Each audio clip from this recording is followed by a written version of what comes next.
بسم الله الرحمن الرحيم. يا أيها المزمل قم الليل إلا قليلا نصفه أو انقص منه قليلا أو زد عليه ورتل القرآن ترتيلا إنا سنلقي عليك قولا ثقيلا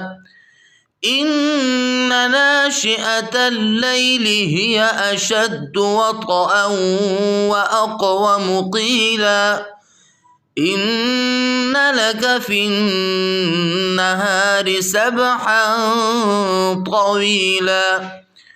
واذكر اسم ربك وتبتل إليه تبتيلا رب المشرق والمغرب لا إله إلا هو فاتخذه وكيلا واصبر على ما يقولون واهجرهم هجرا جميلا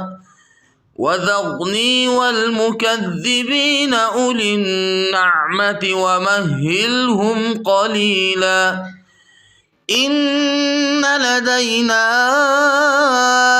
أنكالا وجحيما وطعاما ذا غصة وعذابا أليما يوم ترجف الأرض والجبال وكانت الجبال كثيبا مهيلا إنا أرسلنا إليكم رسولا شاهدا عليكم كما أرسلنا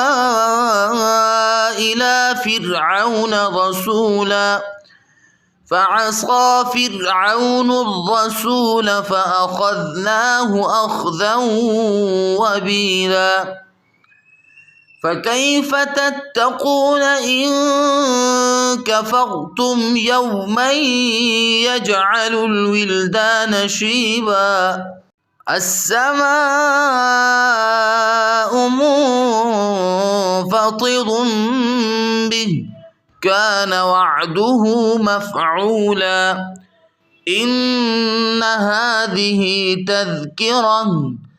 فمن شاء اتخذ إلى ربه سبيلا إن ربك يعلم أنك تقوم أدنى من ثلثي الليل ونصفه وثلثه وطائفة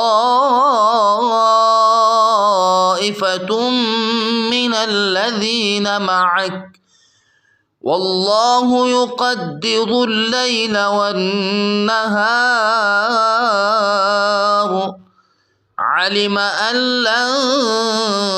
تحصوه فتاب عليكم فاقرؤوا ما تيسر من القرآن علم أن سيكون منكم مرضى وآخرون يضربون في الأرض يبتغون من فضل الله وآخرون يقاتلون في سبيل الله فاقرؤوا ما تيسر منه وأقيموا الصلاة وآتوا الزكاة وأقرضوا الله قرضا حسنا وما تقدموا لأنفسكم من خير